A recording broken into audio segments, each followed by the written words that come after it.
হৃদমায়ার প্রেমগাথা season ১ পর্ব সংখ্যা ৪৯-৫০। লেখনীতে রিক্তা ইসলাম মায়া। গল্প পাঠে আমি অরোরা ইসলাম। আতঙ্কিত ভঙ্গিতে পায়ের কাছটা তাকাতেই দেখল শশী দুহাতে মায়ের পা চেপে বিছানায় কপাল ঠেকিয়ে ফুপাচ্ছে কান্নায়। আতঙ্কিত মায়া তাড়াহুড়োয় শশীর হাত থেকে নিজের পা ছাড়াতে চেয়ে বলল, আপু কি করছেন? উঠে বসুন, পা ছাড়ুন প্লিজ। শশী সেইভাবে মায়ের পায়ে হাত দিয়ে বসে, দুর্বল শরীরের কান্নার শব্দও নিশ্চুপ। মানুষের জীবনে অনাকাঙ্ক্ষিত অপ্রত্যাশিত কিছু ধাক্কা যেমন ভেতর থেকে ভেঙে চুরে গলিয়ে দেয় মানুষকে, ঠিক তেমনই শশীর মন মস্তিষ্ক দুটোই এই মুহূর্তে ভেঙে চুরে ঘায়েল হয়ে আছে। কাচের টুকরোর ন্যায় খণ্ডিত হয়ে আছে শশীর সাজানো গুছানো স্বপ্নগুলো। বুক ফাটা আর্তনাদে সেইভাবে লুটিয়ে পড়ে শশী বলতে লাগলো, সবই তো আমার ছিল মায়া, তাহলে আমার জায়গায় তুমি কিভাবে এসে গেলে? আমার মানুষটা তোমার কিভাবে হয়ে গেল? এসব তো আমার হওয়ার কথা ছিল, তাই না? তাহলে আমি ভুল করলাম কোথায়? এ এই বাড়ি, এই ঘর, এই মানুষগুলো সবই তো আমার আপনজন। তাহলে তোমার কিভাবে হলো?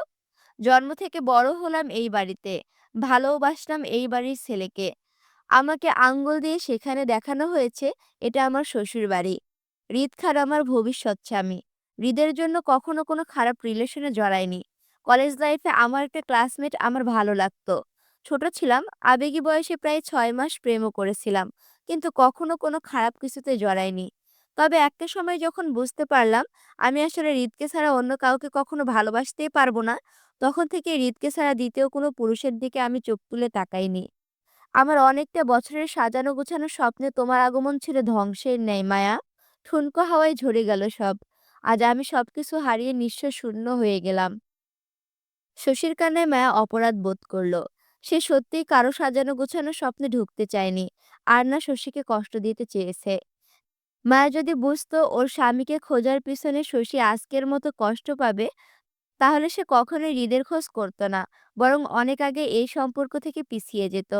মায়া তো নিজেও দেখেছিল হৃদের প্রতি শশীর কেয়ারনেস, কত লেবু পানি খাওয়াতো রোজ।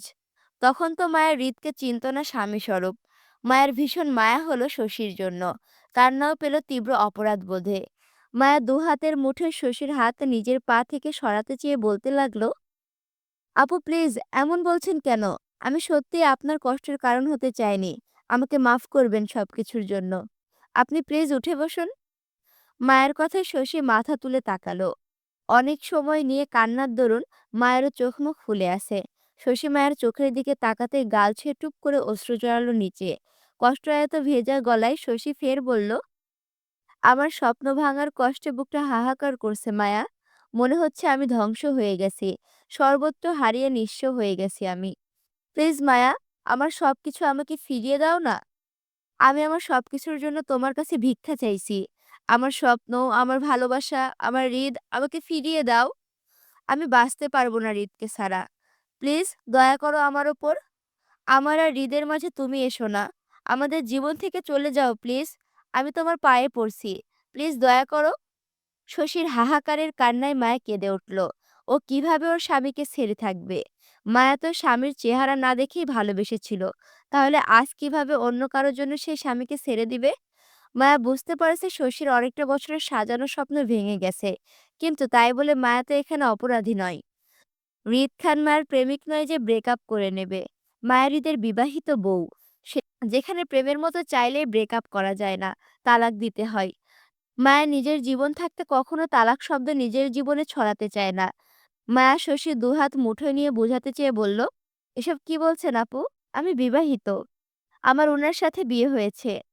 আপনি আমার কাছে আমার স্বামীকে ভিক্ষা চাইছেন, যেটা আমি দিতে অক্ষম। প্রেমিক হলে ব্রেকআপ করে নিতাম, কিন্তু স্বামী স্ত্রীর মধ্যে ব্রেকআপ হয় না। আমি পারবো না আপনার কথা রাখতে। মায়ের কথায় শশীর দুই চোখের পানি ছেড়ে দিয়ে আকুতির স্বরে বলল, তোমার সামান্য ২ দিনের পরিচয়ে বিয়ের জন্য হৃদকে ছাড়তে পারবে না। তাহলে ভাবো, আমি ২০ বছরের স্বপ্ন ভেঙে তার উপর তুমি ঘর বানাচ্ছ। সেটা আমি কিভাবে মেনে নিব? শশীর কথাটা মায়ের পছন্দ হলো না। মায়া মোটেও কারো স্বপ্ন ভেঙে নিজের ঘর সাজাচ্ছে না, বরং হৃদকে মায়া চিনতই না। আর না হৃদ চিনত মায়াকে। দুজনের হঠাৎ অনাকাঙ্ক্ষিতভাবে বিয়ে হয়েছিল। কেউ নিজ থেকে চাইতো না এই বিয়েটাকে। পরিস্থিতির দায়ী কিংবা ভাগ্যে একত্রে লেখা ছিল বলেই দুজনের বিয়ে হওয়ার ২ বছর পরও ওরা একে অপরকে খুঁজে পেয়েছে। এখানে ওরা কেউ ইচ্ছাকৃত কিছুই করেনি, বরং শশী যেটা করেছে সেটাই ইচ্ছাকৃত। মায়া শশীকে বোঝাতে চেয়ে বলল, আমি আপনার স্বপ্ন ভেঙে নিজের ঘর বানাইনি আপু। আমার ভাগ্যে যে ছিল তার সাথেই ঘর বানানোর চেষ্টা করেছি। বরং আপনি জোর করে সেটা পেতে চাচ্ছেন, যেটা আপনার ভাগ্যে নেই। আপনি মানুষকে মন দিয়েছেন। মায়ের কথায় শশী হা করে নিঃশ্বাস নিল। অতি কষ্টে বুকটা হাহাকার করছে ওর। নিঃশ্বাস আটকে আসছে বারবার। এত বছরের যত্নে গড়া ভালোবাসা কত সহজেই মায়া বলে ফেলল, শশী ভুল মানুষকে ভালোবেসেছে এতদিন। যে ভাগ্যে ছিল না তাকে মন দিয়েছে। আসলেই কি তাই? যে ভাগ্যে থাকে না সে কেন মনে বসত গড়ে? কেন? শশী মায়ের চোখে চোখ রেখে দুই নয়নের অশ্রু ফেলে অসহায় গলায় মায়াকে বলল, আমি শূন্য, তুমি পূর্ণ। আমি হারিয়েছি, তুমি পেয়েছ। আজ আমি কাঁদছি, হয়তো একদিন চুপ হয়ে যাব। এই ভেবে আমার মানুষটা তোমার, আমার স্বপ্ন তোমার, আমার ভালোবাসা তোমার, তোমার দুঃখ আমার। শশীর চোখে তার অসহায়ত্ব প্রকাশ পেল। ভালোবাসা হারানোর তীব্র বেদনা দেখা গেল। মায়া শশীর দুহাত ধরে রাখা অবস্থায় কিছু বলতে চাইল, কিন্তু তার আগে ভেসে আসলো কারো গম্ভীর কণ্ঠ। নাটক শেষ কর তোর, নাকি আরো বশীকরণ করা বাকি আছে? হৃদের কথায় তৎক্ষণাৎ ধরফরিয়ে ঘুরে তাকালো জুই ও মায়া। শশীর তেমন ভাবাবেগ দেখা গেল না, বরং হৃদের কণ্ঠে ব্যর্থ হয়ে নেতিয়ে পড়ল বিছানায় কপাল ঠেকিয়ে। মায়া জুই হৃদকে দরজার সামনে দাঁড়িয়ে থাকতে দেখে খানিকটা ভয় পেল, বিশেষ করে মায়া। একবার শশীর দিকে তাকাচ্ছে তো অন্যবার ঘুরে দরজার সম্মুখে দাঁড়িয়ে থাকা হৃদের দিকে তাকাচ্ছে। অফিসিয়াল গেটআপে দাঁড়িয়ে হৃদ হয়তো সবে বাহির থেকে ফিরেছে। গায়ের কালো কোটটা বাম হাতের মুঠোয় চেপে ডান হাত পকেটে গুজে দাঁড়িয়ে শশীকে উদ্দেশ্য করে উক্ত কথাগুলো বলল সে। মায়া হৃদকে দেখে চুপ করে যেতে হৃদ কক্ষের ভেতরে প্রবেশ করতে করতে হাতে কোটটা পেছনে দাঁড়িয়ে থাকা আসিফকে দিতে দিতে ফের শশীর উদ্দেশ্যে বলল হৃদ, হারাই তো তারা যারা পেয়েছিল। তোর কি ছিল যেটা হারানোর এত কষ্ট পাচ্ছিস তুই? হৃদের কথায় শশী নিরুত্তর হয়ে বিছানায় মুখ গুজে ফুপাচ্ছে। মায়া একবার শশী, অন্যবার হৃদের দিকে তাকাচ্ছে। হৃদ শশীকে উত্তর করতে না দেখে সে আর কথা বাড়ালো না। এমনিতেই সকালের ঘটনাটা নিয়ে মেজাজ খারাপ তার। এখন আবার বাড়ি ফিরে শশীকে মায়ার রুমে দেখবে সে ভাবেনি। মায়া শশী দুজনের কথাই হৃদ শুনেছে। হয়তো হৃদের আসতে আরও একটু দেরি হলে এখানে কি ঘটতে পারত সেই ধারণা আছে হৃদের। প্রথমে শশী মায়াকে নিজের কথা ইমোশনাল করে বোঝাতে চাইতো হৃদের জীবন থেকে চলে যেতে। বরাবরই মায়া কথা না শুনলে দ্বিতীয় পদক্ষেপ নিত শশী, যেটার ধারণা হয়তো মায়েরও নেই। Shashi mental patient. সেটা জানার পরও বাড়ির সবাই কিভাবে শশীকে একা ছেড়ে দিল ওর বইয়ের ক্ষতি করতে। হৃদ শশীর ওপর নিজের মেজাজ দেখালো না।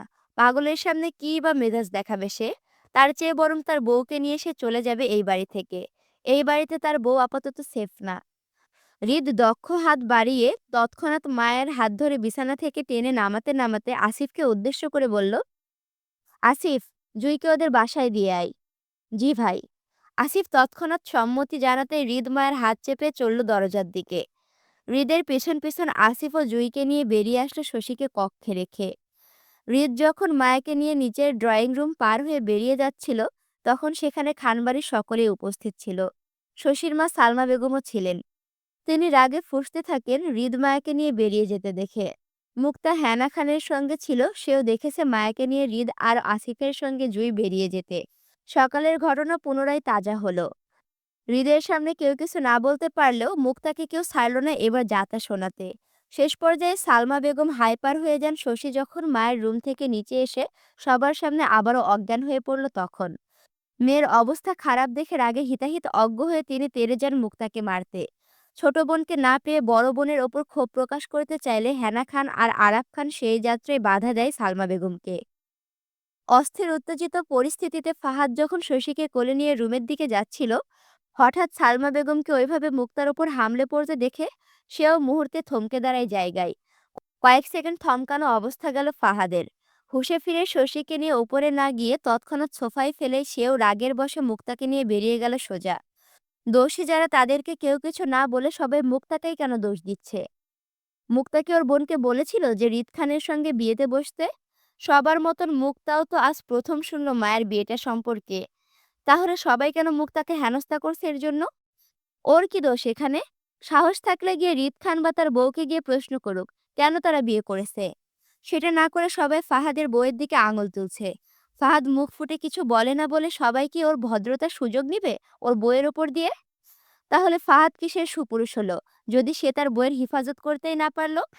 তাই ফাহাদ ঠিক করলো এই পরিবেশে আর নয়। সে আজ এই মুহূর্তে মুক্তাকে নিয়ে ঢাকা চলে যাবে, এখানে আর নয়। হৃদ মায়াকে নিয়ে সোজা গাড়িতে উঠে বসতে আসিফ জুইকে নিয়ে উঠল অপর গাড়িতে। পরপর দুটো গাড়ি বেরিয়ে যেতে ফাহাদ নিজের গাড়ি নিয়ে বেরিয়ে গেল মুক্তাকে নিয়ে। অসহায় অপমানিত হওয়া মুক্তা তখনও ফুপিয়ে ফুপিয়ে কাঁদছে তীব্র অপমানে। আজ পর্যন্ত ওর বাবা মা কেউ ওর গায়ে হাত তুলেনি শত অন্যায়ের পরও। এমনকি দিনের পর দিনের রিলেশনে ফাহাদ পর্যন্ত ওর গায়ে হাত তোলা তো দূরে থাক, উঁচু গলায় দুটো কথা পর্যন্ত বলেনি। সেখানে মায়ের জন্য নিজের শ্বশুরবাড়িতে ওকে আজ কত অপমানিত হতে হলো। গায়ে হাত তোলার নবাব পর্যন্ত হয়ে গেল।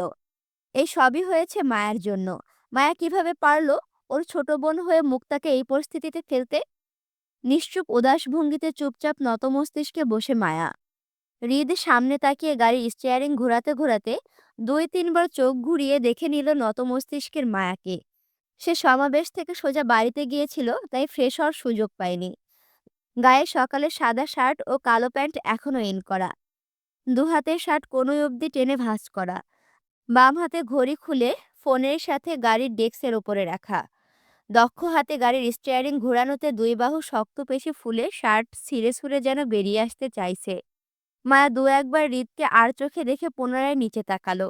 হৃদকে কথা বলতে না দেখে কোলের ওপরে দু হাতের দিকে তাকিয়ে অনেক সময় পর মিনমিনিয়ে গলায় মায়া বলল, শশী আপু মনে হয়। হৃদ মায়ের কথাটা শেষ করতে না দিয়ে শক্ত গলায় বলল, কার কি মনে হলো সেটা আপনার দেখার দরকার নেই ম্যাডাম। আপনার জামাই কি চায় সেটা দেখেন শুধু। আপনার জীবনের লক্ষ্য শুধুমাত্র আপনার জামাই হবে, অন্য কিছু নয়। যতদিন আমি বেঁচে আছি আমার থেকে আপনাকে আলাদা করার সাহস কারো বাপেরও নাই। যে আপনার দিকে আঙুল তুলবে আমি তাকে সোজা উপরের টিকিট ধরাই দিব রিত। আমার তুমি ছাড়া চলবে না, একদমই চলবে না। I need you and I mean it. হৃদের কথায় মায়া চুপ করে গেল। মায়া জানে এরপর কি হবে। আজকে যা হয়েছে নিশ্চয়ই এতক্ষণে মায়ের পরিবারের সেই খবর পৌঁছে গেছে। আচ্ছা, মায়ের পরিবার কিভাবে রিয়াক্ট করবে এসব ব্যাপারে? যত কিছুই হোক, মায়া ওর স্বামীকে কোনো কিছুর জন্য ছাড়বে না। বিয়ে তো ওরা অনেক আগেই করে ফেলেছে। ভুল যেহেতু হয়েছে, তাই দরকার হলে মায়া সবার পায়ে পড়ে থাকবে, ক্ষমা চাইবে। তারপর স্বামীর সঙ্গ ছাড়বে না ও। মায়া ভয়ে ভয়ে হৃদের থেকে জানতে চেয়ে বলল, আমাদের বাড়িতে মনে হয় এতক্ষণে বিয়ের খবরটা পৌঁছে গেছে, তাই না? আপনি কিছু জানেন এই ব্যাপারে? হৃদ স্টিয়ারিং ঘুরাতে ঘুরাতে বলল, খবর না পৌঁছালেও পৌঁছে যাবে দ্রুত। আমি পৌঁছাবো সেই খবর। আজ থেকে তুমি আমার সাথে থাকবে। তোমার কলেজের ট্রান্সফার ঢাকায় করাবো। Be ready. প্রস্তুত হও সবকিছুর জন্য। হৃদের ইঙ্গিতমূলক কথায় মায়া আতঙ্কে উঠল। মায়া মোটেও প্রস্তুত নয় দুজন একত্রে থাকার জন্য। সেই জন্য মায়া আতঙ্কিত ভঙ্গিতে আপত্তি জানাতে চেয়ে বলল, কি বলছেন এসব? আমি পারবো না। তোমার মতামত চাইনি, আমার ডিসিশন জানিয়েছি। Please shut up. হৃদের ধমকে মায়া গাল ফুলিয়ে বসল। হৃদকে আর রাগাতে চাইল না সে। এমনিতেই সবাই জেনে গেছে ওদের সম্পর্কে। এখন নিশ্চয়ই হৃদ মায়াকে সময় দিবে না আলাদাভাবে। মায়া মন খারাপ করে জানতে চাইল, আমি কি আপনার মার সাথে থাকবো? হৃদ আগের ন্যায় বলল, না, আমার সাথে। মায়া কপাল কুঁচকে হৃদের দিকে তাকিয়ে সন্দেহ করে বলল, আপনি কি আমাকে আপনার ওই আলাদা বাড়িতে রাখতে চাইছেন কোনোভাবে? রাখতে চাইছি না। তুমি সেভাবেই থাকবে আমার সাথে। মায়া নাকচ স্বরের তৎক্ষণাৎ আপত্তি জানিয়ে বলল, অসম্ভব। আমি আপনার সাথে ওই বাড়িতে একা থাকবো না কক্ষনো। আমি আপনার আম্মুর সঙ্গে থাকবো, নয়তো না। হৃদ গাড়ির স্টিয়ারিং ঘুরাতে ঘুরাতে মায়ের দিকে তাকালো কপাল কুঁচকে। একটা ভুরু উঁচিয়ে বলল, বিয়ে করেছি আমি বউকে মার সাথে রাখার জন্য? আমার বউ আমার সাথে থাকবে। মায়া জেদ করে বলল, আমি এত কিছু জানি না। আমি আন্টির সঙ্গেই থাকবো, নয়তো না। হৃদ মায়ের কথায় সামনের দিকে ঘুরে গেল। ড্রাইভিংয়ে মনোযোগ দিতে দিতে বলল, কথা কিছু বুঝে শুনে বললেন ম্যাডাম। আমার মধ্যে কিন্তু লজ্জার সিস্টেমটাই ডাউনলোড নেই। চাইলে চেক করতে পারেন। আপনি যার সাথেই ঘুমান তার ঘর থেকে ধরে আনবো আমি। সেটা নিশ্চয়ই আপনার জন্য ভালো হবে না, রাইট? হৃদের কথায় মায়া নাক মুখ সিটকিয়ে বলল, আপনি এত নির্লজ্জ, সি। সমাজে আমি এমনি বদনাম। বইয়ের জন্য না হয় আরেকটু বদনাম হলাম, সমস্যা কই? মায়া বুঝতে পারছে হৃদের সঙ্গে তর্কে সে পারবে না। তাই সে আপোষে হার মেনে নিয়ে বলল, আমরা এখন কই যাব? আমার ফ্ল্যাটে। মুরাদপুরে? হুম। কতদিন থাকবো? 2 দিন। কেন? কাজ আছে। কি কাজ? হৃদ মায়ের কথার উত্তর না দিয়ে গাড়ির স্টিয়ারিং ঘোরাতে লাগলো। হৃদকে উত্তর না দিতে দেখে মায়া বুঝতে পারলো মায়ের কথার উত্তর হৃদ দেবে না। মায়া চুপচাপ বসে থাকতে না পেরে হৃদের ফোন চাইতেই হৃদ হাত বাড়িয়ে ডেস্কের ওপর থেকে নিজের ফোনটা মায়ের দিকে দিল লক খুলে। মায়া হৃদের ফোন হাতে নিতে নিতেই প্রথমে গ্যালারিতে ঢুকলো কি আছে তা দেখতে। সচরাচর হৃদের ফোনে তেমন কিছুই থাকে না, তাই মায়াও তেমন কিছুই পেল না। শুধু হোয়াটসঅ্যাপ ফোল্ডারে মায়ের বেশ কিছু ছবি দেখলো, যেগুলো মায়া নিজেই সময়ে সময়ে হৃদকে পাঠিয়েছিল সেগুলো। হৃদের নিজেরও ছবি নেই ফোনে। সচরাচর সে কখনো ছবি টবি তুলে না, যার জন্য ফোনে তেমন ছবিও দেখা যায় না। তবে মায়া ভারী আশ্চর্য হলো কিছু একটা দেখে। হৃদের ফোন ক্যামেরা ফোল্ডারে মায়ের বেশ কিছু নতুন ছবি দেখল, যেগুলো মায়া কখনোই পাঠায়নি হৃদকে। এমনকি মায়া জানেও না মায়ের এসব ছবি হৃদের ফোনে আছে সেটা। ছবিগুলো দেখেই বোঝা যাচ্ছে এইগুলো মায়ের অজান্তে তোলা হয়েছে বিভিন্ন সময়ে। মায়া গুনে গুনে 9টা ছবি পেল ওর নতুন। তার মধ্যে প্রায় ছবিগুলোই কলেজ ড্রেস পরা। একটা ছবি মায়াকে ভীষণভাবে চমকিত করলো। সেই সঙ্গে ছবিটা দেখে মনে পড়ে গেল মায়ের সেই প্রথম দিনের দেখা পাঞ্জাবিওয়ালা হৃদ খানকে। নীল শাড়িতে মায়া কলেজের করিডোরে দাঁড়িয়ে হাতের চুড়িগুলোর দিকে তাকিয়ে আছে। দেখে মনে হচ্ছে মায়া ছবি তোলার জন্য এমনভাবে দাঁড়িয়েছে। দেখতে অসম্ভব সুন্দর হয়েছে ছবিটা। মায়ের নিজেকে এই ছবিতে ভীষণ সুন্দর লাগছে। কিন্তু এই ছবিটা তুললো কখন? মায়ের হৃদের সাথে প্রথম দিনের সাক্ষাৎকার ছিল কলেজের সেই নবীনবরণ অনুষ্ঠানে। তখন তো কেউ কাউকে চিনত না। তাহলে হৃদের ফোনে মায়ের তখনকার ছবি আসলো কোথা থেকে? এই ছবিটা তো মায়ের কাছেও নেই। তাহলে? মায়ের হৃদের দিকে ফোনটা দেখাতে দেখাতে ভারী আশ্চর্যের ন্যায় বলল, এই ছবিটা আপনার ফোনে কিভাবে আসলো? এটা তো আমাদের প্রথম দিনের সাক্ষাৎকারের ছবি ছিল, তাই না? আপনি তখনকার ছবি কই পেলেন? হৃদ জানতো মায়ের হৃদের ফোনে এই ছবি দেখে এমন কিছু একটা প্রশ্ন করবে। সেজন্য হৃদের মধ্যে তেমন ভাবাবেগ দেখা গেল না মায়ের প্রশ্নে। বরং স্বাভাবিকের ন্যায় স্টিয়ারিং ঘোরাতে ঘোরাতে বলল, তুলেছিলাম সেজন্য পেয়েছি। মায়া অস্থির ভঙ্গিতে বলল, তুলেছিলাম মানে? আপনি তুলেছেন এটা? হ্যাঁ। আপনি তখন আমাকে চিনতেন? না। তাহলে? সন্দেহ হয়েছিল। কি সন্দেহ করেছিলেন? আমি আপনার বউ হতে পারি এটা? হুম। হৃদের কথায় মায়ের মাঝে তীব্র থেকে তীব্রতর কৌতূহল দেখা গেল সবকিছু জানতে। সে বারবার প্রশ্ন করে বলল, আপনার আমার চেহারা মনে ছিল? আপনি তো বিয়ের রাতে ঠিকঠাক আমাকে দেখেননি মনে হয়। মনে ছিল না বলেই সেই জন্য বারবার তোমাকে তোমার পরিচয় জিজ্ঞেস করছিলাম। কিন্তু তুমি ঘুরে ফিরে আমাকে মিথ্যা বলে যাচ্ছিলে। তোমার সম্পর্কে সত্যিটা আমার জানা ছিল না বলে আমার অনেকটা দিন লেগেছে তোমাকে খুঁজে বের করতে। হৃদের কথায় মায়াকে আরো অস্থির উত্তেজিত হতে দেখা গেল। আপনি আমাকে খুঁজেছেন? আল্লাহ, আমি তো জানতামই না। কবে থেকে খুঁজেছেন? হৃদ মায়ের এই প্রশ্নের উত্তরটা দিতে না চেয়ে তেড়ামি করে বলল, জানি না। মায়া অস্থির ভঙ্গিতে পুনরায় বলল, প্লিজ প্লিজ বলুন না। এমন করছেন কেন? কবে থেকে খুঁজেছেন আমাকে? আমাদের বিয়ের পরদিন থেকেই? না। তাহলে কবে থেকে? তোমাকে দেখার পর মনে হয়েছিল তোমার খোঁজ করা উচিত।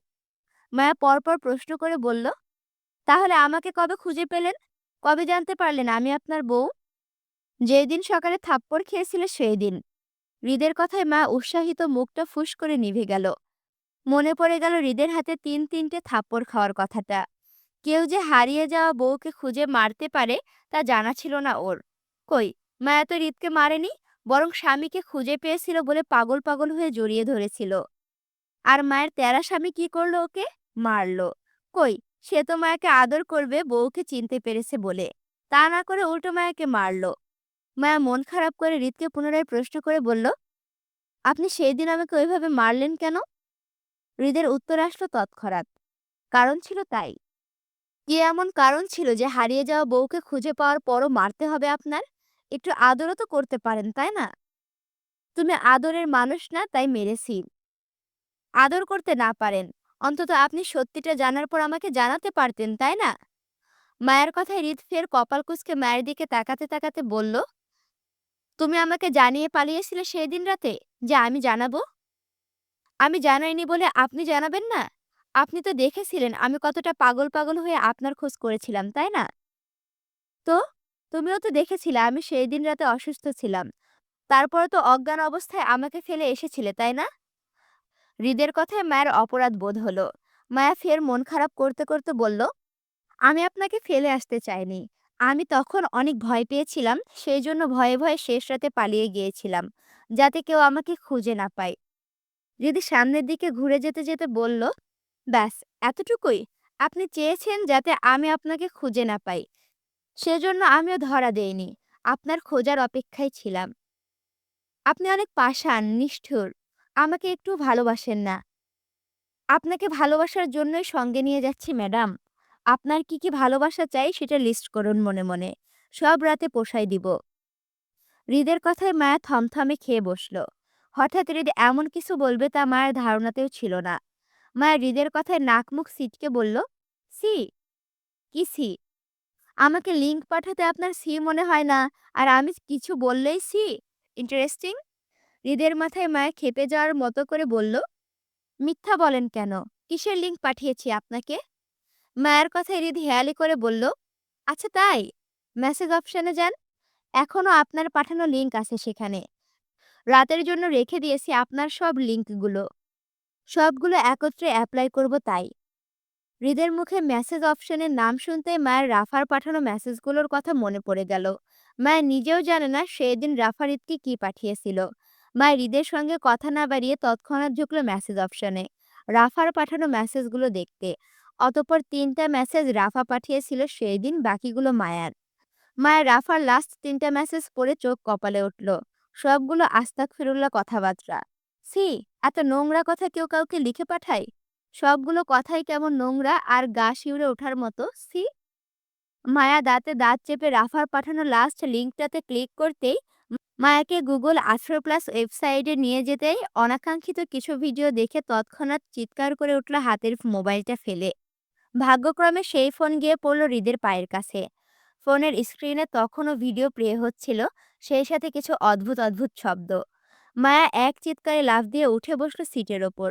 দুগালে হাত দিয়ে তওবা তওবা করতে, করতে বলতে লাগলো, সি, সি, আস্তাগফিরুল্লাহ, আস্তাগফিরুল্লাহ। আপনি এত খারাপ! এসব দেখেন? সি, ইয়াক! মায়ের কথায় হৃদ ঘাড় বেঁকে কপাল কুঁচকে তাকালো মায়ের দিকে। তাকে লিংক পাঠিয়ে তাকে এখন দোষারোপ করছে সবকিছুর জন্য? বিষয়টা কেমন হয়ে গেল না? হৃদ গাড়ির স্পিড কমিয়ে আনলো। দৃষ্টি নত করে পায়ের দিকে তাকালো। সেখানে স্পষ্ট দেখা গেল কিছু অনাকাঙ্ক্ষিত দৃশ্য। হৃদের দেখা দেখি মায়াও তাকালো সেই দিকে, সিসি করতে করতে। ফোনের স্ক্রিনে চোখ পড়তে আবারও আস্তাগফিরুল্লাহ নাউজুবিল্লাহ বললে চিল্লাতে লাগলো। হৃদ এক হাতে গাড়ির স্টিয়ারিং ঘোরাতে ঘোরাতে ঝুঁকে নিচে থেকে ফোনটা উঠালো।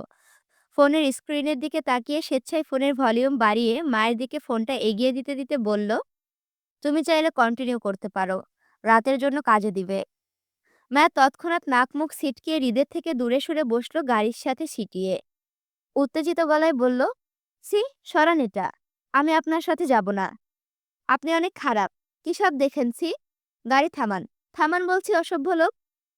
হৃদ মায়ের কথা শুনল না, বরং ফোনটা বন্ধ করে ডেস্কের উপর ডিল মেরে রাখতে রাখতে বলল, সরি জান, আপাতত ফুল মুডে আছি। গাড়ি তো তোমার শ্বশুরবাড়ি গিয়েই থামবে। সন্ধ্যা ৭:১৭। চাঁদবিহীন আকাশটা অন্ধকার বটে। শহর জুড়ে কৃত্রিম আলোর মেলা।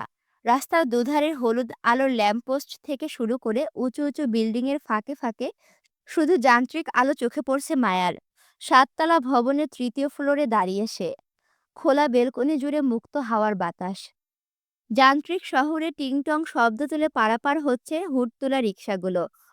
অল্প স্বল্প শীতের আভাসে গায়ের ওড়না টেনে চাদরের মতো জড়ালো মায়া। হাতে মায়াদের পারিবারিক ফোন, অথচ দৃষ্টি অদূরের রাস্তায়। মন খারাপের মায়ের উদাসীনতা ওর চেহারায় দৃশ্যমান। দুপুরে হৃদের সঙ্গে মুরাদপুরের এই ফ্ল্যাটে উঠেছিল মায়া। তখন থেকে এখন অবধি এই ফ্ল্যাটেই আছে সে। মায়াকে নিজের ফ্ল্যাটের চাবি দিয়ে তৎক্ষণাৎ বেরিয়ে যায় হৃদ নির্বাচনের কাজে। বলেছিল জলদি ফিরবে, কিন্তু এখন অবধি লাপাত্তা সে। কোথায় আছে মায়া জানে না। তবে মায়া তদারকির জন্য একজন বয়স্ক মহিলা আছেন এই ফ্ল্যাটে। ওনার নাম সম্ভবত স্বপ্না আপা। মায়া শুনেছিল রাহাতকে এই নামে ডাকতে মহিলাটিকে। বর্তমানে তিনি রান্না করছেন হয়তো। আর মায়া হৃদের রুমের বারান্দায় দাঁড়িয়ে অন্ধকার আকাশের লুকায়িত তারার সন্ধান করছে। জুই মায়ার হাতে দুজনের হাতে যেই ফোনটা আরিফ দিয়েছিল সেটা বর্তমানে মায়ের হাতে আছে বলেই জুইয়ের সঙ্গে যোগাযোগ করতে পারছে না মায়া। আর না নিজ বাড়ির খবর পাচ্ছে কোথাও থেকে। মায়ের মন ভীষণ ছটফট করছে বাড়ির খবর জানতে। মায়ের বিয়ের খবরটা নিশ্চয়ই এতক্ষণে সবার কানে পৌঁছে গেছে। মুক্তা নিশ্চয়ই জানিয়েছে সেটা। কিন্তু মায়া সবার সাথে যোগাযোগ করবে কিভাবে? জুই ছাড়া আপাতত মায়া কারো সাথে যোগাযোগ করার সাহস পাচ্ছে না। আরিফ তো পূর্ব থেকেই মায়ের উপর রাগান্বিত ছিল, আর আজ থেকে মুক্তা সেই দলে যোগ হলো। আর এখন নিশ্চয়ই মায়ের পুরো পরিবারও মায়ের উপরে ভীষণ রেগে আছে। যার জন্য মায়া চাইলেও সাহস করে কারো সাথে যোগাযোগ করতে পারছে না। বাড়িতে কারো কি পরিস্থিতি সেটাও জানতে পারছে না। যার জন্য মায়ের মনটা ভীষণ ছটফটে ব্যাকুল হয়ে আছে জুইয়ের সঙ্গে যোগাযোগ করতে। জুই তো মায়ের থেকে বেশি একটা দূরত্বে নয়, মাত্র ১০ মিনিটের রাস্তা। ওদের মুরাদপুরের বাসাতেই আছে জুই। আর মায়া আছে হৃদের বাসায়। দুটো বাসার দূরত্ব বেশি না, মাত্র ১০ মিনিটের রাস্তা। হৃদের অনুপস্থিতিতে মায়া বেশ কয়েকবার চেয়েছিল নিজেদের বাসায় চলে যেতে, কিন্তু হৃদের ভয়ে যেতে পারেনি। তাছাড়া এই মুহূর্তে আরিফের সামনে বা কিভাবে দাঁড়াবে মায়া? সেই মুখ তো অনেক আগেই হারিয়েছিল ও। আজ আবার নতুন করে হারালো মায়ের জন্য মুক্তাকে সবার কাছে অপমানিত হতে দেখে। আজকে যাবতীয় ঘটনা নিশ্চয়ই আরিফের কানে গেছে। এখন তো মায়া আরো খারাপ হয়ে গেল আরিফের চোখে। বিষাক্ত মনস্তাত্ত্বিক ভাবনায় মায়ের মন বিষে উঠল তিক্ততায়। ফুঁপিয়ে কেঁদে উঠল গ্রিল চেপে। বাস্তবতা এত কঠিন মায়ের জানা ছিল না।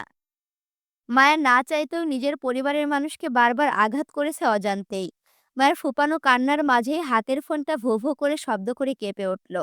চমকে ওঠার মতো তাড়াহুড়ো করে গ্রিল থেকে মাথা তুলে ফোনের দিকে তাকাতেই চোখে পড়ল স্ক্রিনে থাকা আরিফের নাম্বারটির দিকে। আজ ৩ মাস পর আরিফের সঙ্গে কথা হবে ভেবে মনটা যেমন খুশিতে নেচে উঠল, ঠিক তেমনই ভয়ার্ত হলো যদি কোনো খারাপ সংবাদ শুনতে পায় সে। মায়া এক মুহূর্তের জন্য মনে মনে দোয়া করল যাতে ওর পরিবারের কারো কিছু না হোক। তাহলে মায়া নিজেকে কখনো ক্ষমা করতে পারবে না। আতঙ্কিত মায়া দুহাতের মুঠোয় ফোন চাপড় ভয়ে। কম্পিত হাতের কম্পন দৃঢ় হলো যখন প্রথমবার কল কাট হওয়ার পর সঙ্গে সঙ্গে দ্বিতীয়বারের মতো ফোনটা তৎক্ষণাৎ কেঁপে উঠল। তখন মায়া ভয় দৃঢ়তায় পৌঁছালো। দুঃসংবাদের আভাসে ভয়ে ভয়ে ফোন কানে তুলে কম্পিত স্বরে বলতে চাইল, হ্যালো ভাই। মায়ের কথা শেষ হওয়ার আগে জুই তাড়াহুড়োয় অস্থির ভঙ্গিতে বলল, ভাই না ঋতু, আমি জুই। জুইয়ের গলায় যেন জান ফিরে পেল মায়া। প্রাণ ভরা নিঃশ্বাস নিয়ে অস্থিরতায় বলল, জুই, কই তুই? তোর সাথে যোগাযোগ করার জন্য জান বেরিয়ে যাচ্ছে আমার। বাড়ির সবাই? মায়ের অস্থির হওয়ার কারণ বুঝতে পেরে জুই মায়ের কথা শেষ করতে না দিয়ে বলল, তুই বাড়ির জন্য টেনশন করিস না। আপাতত সব ঠিক আছে। এখনো বাড়িতে কিছু জানানো হয়নি। আরিফ ভাই বা মুক্তা আপু কেউই এখনো বাড়িতে জানায়নি বিষয়টা। জুইয়ের কথায় মায়া ভীষণ আশ্চর্য হলো। আজকের ঘটনার পর অন্তত মায়ের বিয়েটা ওর পরিবারের থেকে লুকিয়ে থাকার কথা না। অন্তত মায়ের বড় বোন মুক্তার দ্বারা তো নয়ই। মায়ের জন্য সবাই মুক্তাকে কত অপমান করলো, অথচ মুক্তা এখনো মায়ের বিষয়ে চুপ। তাছাড়া আজকের ঘটনার পর মায়া আশা করেনি ওর বড় ভাই বড় বোন চুপ থাকবে এই বিষয়ে। মায়া ভারী আশ্চর্যের ন্যায় চোখের পানি মুছতে মুছতে অবিশ্বাস্য গলায় ফের জুইকে শুধিয়ে বলল, আরিফে ভাই মুক্তা আপু কেউ বাড়িতে কিছু বলেনি? না। সত্যি? মিথ্যা বলবো কেন? আমার না বিশ্বাস হচ্ছে না জুই। বিশ্বাস না হওয়ার কি আছে আজব? যা সত্যি তাই তো বললাম। তবে মুক্তা আপু অনেক কান্না করছিল। আরিফ ভাইকে সবটা জানাই তোর বিষয়ে। আপু আমাদের বাড়িতেও তোর বিষয়টা জানাতে চেয়েছিল, কিন্তু আরিফ ভাই নাকি না করেছে এখন কোনো কিছু না জানাতে। মায়ের দ্বিতীয়বারের মতো আশ্চর্য হলো জুয়ের কথায়। আরিফ পরিবারের কাউকে জানাতে নিষেধ কেন করেছে সেটা বুঝতে না পেরে মায়া বলল, কেন? মায়ের কথায় জুই দীর্ঘশ্বাস ত্যাগ করে রয়ে শুয়ে বলল, নিহাল আঙ্কেল নাকি আমাদের বাড়িতে যেতে চেয়েছেন। বড় চাচা, অর্থাৎ মায়ের বাবার কথা বলা হচ্ছে কিন্তু। বড় চাচার সাথে কথা বলতে। কিন্তু আরিফ ভাই নাকি নিহাল আঙ্কেলের থেকে ২ দিন সময় চেয়েছে। তোর বিয়ের খবরটা এখনো বাড়িতে জানানো হয়নি। তারপর চেয়ারম্যান বাড়ির সঙ্গে তোর বিয়েটাও পুরোপুরি ভাগেনি। সেই জন্য আরিফ ভাই চাচ্ছেন আগে আমাদের বাড়িতে তোর বিয়েটা সম্পর্কে সবাইকে জানাবে। তারপর সবাইকে বুঝিয়ে বাঝিয়ে প্রস্তুত করে নিহাল আঙ্কেলকে আমাদের বাড়িতে নিতে। কারণ নিহাল আঙ্কেল সম্মানিত মানুষ। উনার সাথে কোনো রকম বিভ্রান্তিকর পরিস্থিতি হোক সেটা ভাই চায় না। বলেই এই জন্য মূলত মুক্তা আপুকে বলেছেন আপাতত চুপ থাকতে। অন্তত আরিফ ভাই বাড়িতে না যাওয়া অবধি। তুই তো জানিস আব্বা চাচা কেমন জেদ্দি মানুষ। জুঁইয়ের কথায় মায়া চুপ করে গেল। মায়ের সাথে আরিফ কথা বলে না আজ বিগত ৩ মাস। মন কষাকষির পর্বটা এখনো চলিত ভাই বোনের মাঝে। অথচ আরিফ সর্বদা ভাইয়ের দায়িত্ব পালনের থেকে এক বিন্দু পিছপা হয়নি। বড় ভাইয়ের মতন মায়াকে সকল বিপদ থেকে আগলিয়ে রাখার চেষ্টা করে। গুমোট মায়া গ্রিলের পাশ থেকে সরে বসলো সোফায়। খোলা বারান্দায় জয়েন্ট সোফায় বসতে বসতে আরিফের খোঁজ নিয়ে বলল, আরিফ ভাই কই জুই? ভাই নিচে গেছে খাবার আনতে। সেই ফাঁকে তোকে আমি ভাইয়ের নাম্বার থেকে কল দিলাম। তুই কি এখন থেকে হৃদ ভাইয়ের সঙ্গেই থাকবি ঋতু? মায়া হতাশায় ডুবে বলল, জানি না। উনি তো বলছেন আমাকে নাকি সঙ্গে নিয়ে যাবেন ঢাকা। এখানে আর রাখবেন না। কলেজেও নাকি ট্রান্সফার করাবে ঢাকাতে। মায়ের কথায় জুই অস্বস্তি বোধ করল। দুজন হুটহাট একত্রে থাকার সিদ্ধান্তটা কেমন জানি লাগলো জুইয়ের। মায়াকে হুট করে হৃদ নিয়ে যাবে ভাবেনি জুই। তাছাড়া মায়াও নিজ পরিবারের পারমিশন ছাড়া এইভাবে হৃদের সঙ্গে চলে যাবে সেটাও ভাবেনি ও।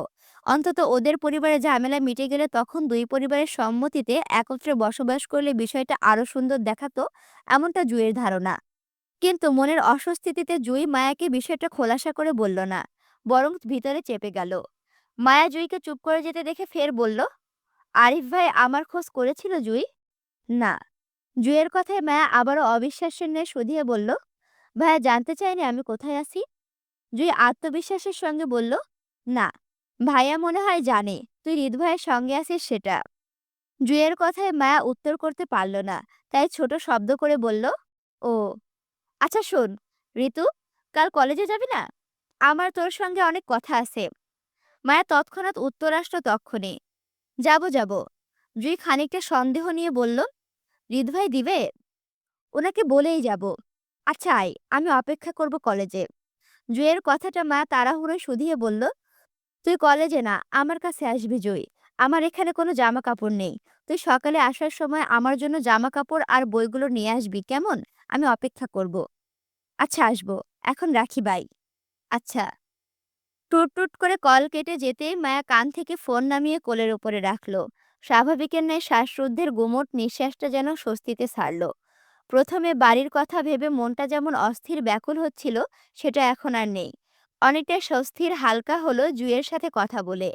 মায়া অন্ধকার খোলা আকাশের দিকে তাকিয়ে স্বস্তির আর ভালো লাগা খুঁজে পেল। কয়েক পলক আকাশের দিকে তাকিয়ে অচিরে ভাবনায় হঠাৎ করেই রাফার খেয়াল আসলো। মায়ের স্বাভাবিক মুখটা রাগের প্রকাশ পেল। চট করে কোলের ফোনটা উঠিয়ে কন্ট্যাক্ট নাম্বারে রাফার খোঁজ করল। খোঁজাখুঁজি করে রাফার নাম্বার পেয়ে কল মিলানোর আগেই কেউ বলল, কি ম্যাডাম, কি করেন? মায়া চমকে ওঠার মতো তৎক্ষণাৎ ঘাড় ঘুরিয়ে তাকালো পাশে।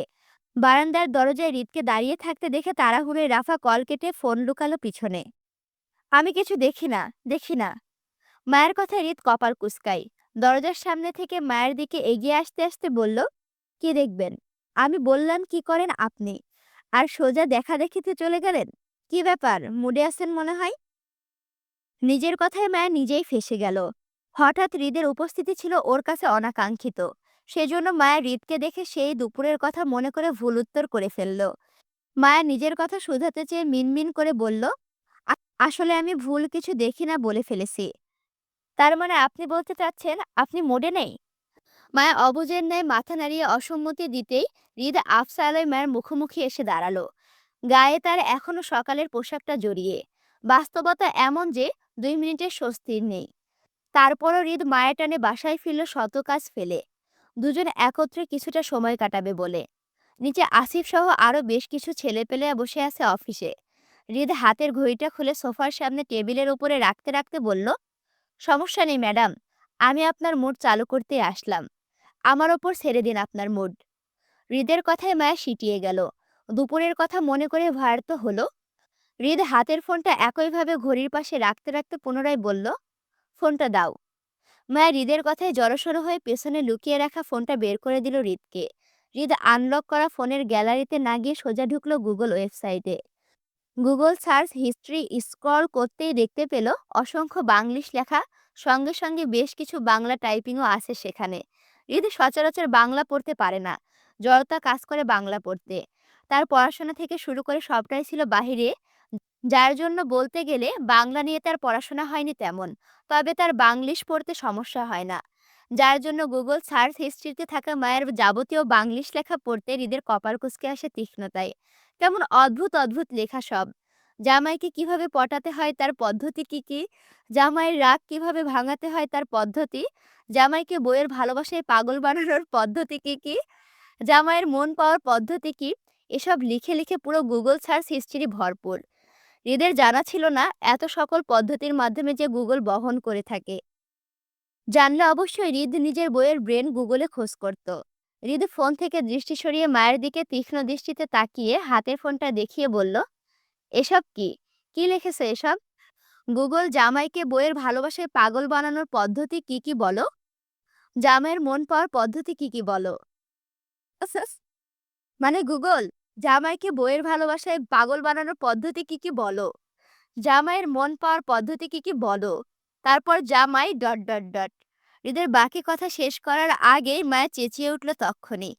লাফিয়ে উঠে হৃদের থেকে ফোন কেড়ে নিতে চেয়ে উত্তেজনায় বলল, এই, আমার ফোন দিন, ফোন দিন বলছি, বাজে লোক, মানুষের ফোন দেখেন কেন, ফোন দিন। মায়া হৃদের থেকে ফোন কেড়ে নিতে চাইলে হৃদ হাতটা ওপরে তুলে নিল। ছোট্ট মায়ের হৃদের নাগাল না পেয়ে তৎক্ষণাৎ লাফিয়ে উঠে দাঁড়ালো সোফায়। হৃদের সঙ্গে কাড়াকাড়ি করতে হৃদ নিজের এক হাত থেকে অপর হাতে ফোন সরাতে সরাতে বলল, এসব করে বেড়াও তুমি ফোনে?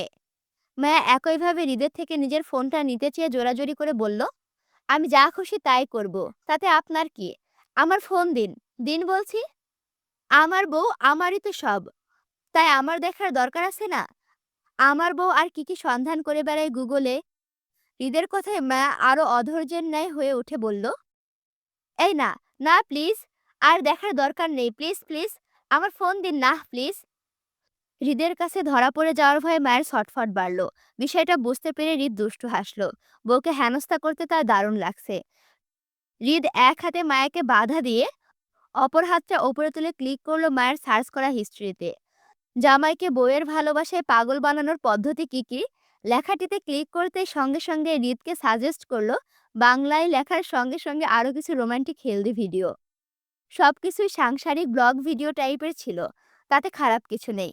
তবে হৃদ যেহেতু বাংলায় দুর্বল, সেহেতু সে বাংলা লেখাটা স্ক্রিপ্ট করে ইংলিশে চোখ বুলিয়ে ক্লিক করলো একদম নিচে থাকা একটা ভিডিও ক্লিপে। 20 সেকেন্ডের অষ্টমিলনের ভিডিওতে ক্লিক করতে হৃদ মায়ের চোখের সামনে ধরে বলল, চলো কয়েকবার ট্রাই করি। হৃদের হাতের ভিডিও প্লে দেখে মায়া লজ্জায় সিটিয়ে গেল। হৃদের থেকে ফোন না নিয়ে বরং পালাতে চাইল হৃদের মতিগতি বুঝে।